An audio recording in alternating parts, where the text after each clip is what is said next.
ay rated PG. Patnubay at gabay ng magulang ay kailangan sa mga batang manonood. Heto na ang kwento ng walang hanggang pagmamahalan sa ikaw lang ang mamahalin.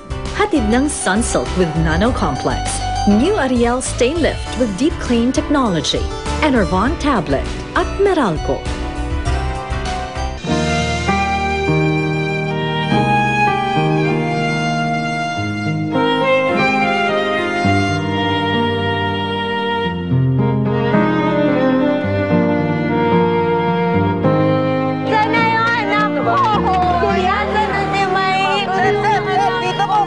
Iuwi na muna kita, Catherine, para makapagpahinga ka na.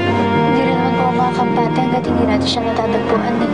Diyos ko, tulungan niyo akong mahanap ulit si Maylene. Maylene yan? Maylene? Maylene?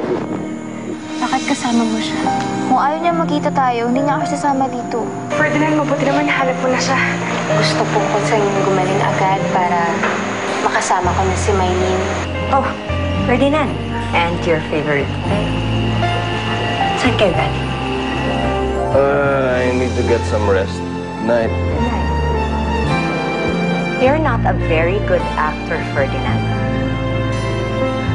Eh, bakit hindi mo siya iwi sa bahay ninyo? Alam mo naman na hindi papayag si Amara. Pero Ferdinand, asawa mo pa rin siya. Gagawin ko naman yun kahit hindi ako obligahin. Dahil asawa pa rin ba yung turing mo sa kanya? Josie, where is Ferdinand? Hi, ma'am. Hindi ba may board meeting kayo today? Yeah, pero pinakancel po niya yung meeting eh. And you didn't even tell me.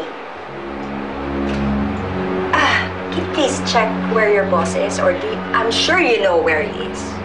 Ma'am, sir did not give me his schedule today.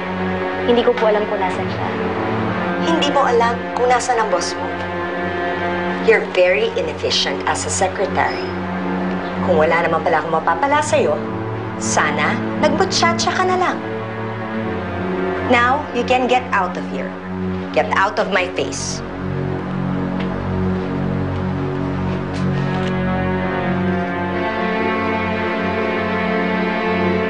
Ano ba yung tinatago sa akin ng kapatid ko?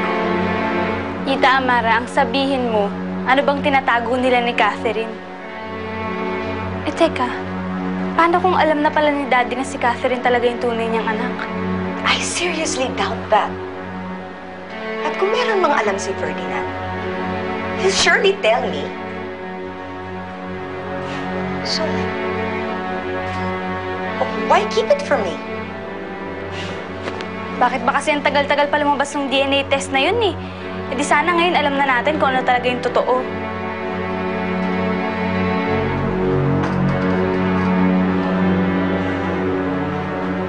Alam mo, at this point, wala naman akong ibang iniisip at pinaghahandaan kundi yung pagkikita ni Lilian at yung tunay na Maylene. Well, feeling ko maintindihan naman ni Lilian yun eh. At alam ko maiintindihan niya kung bakit natin hinayaan na gawing anak niya si Catherine. So, ang ibig sabihin ba nun, Trina, pwede na magkita si Lilian at ang tunay na Maylene? Ang tanong dito, handa na kaya si Maylene na makita ang mami niya?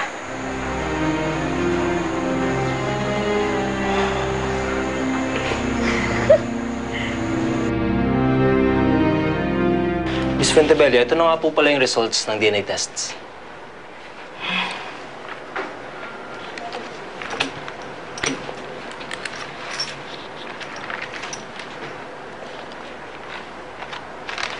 Papagawa na po ako ng resibo niyo.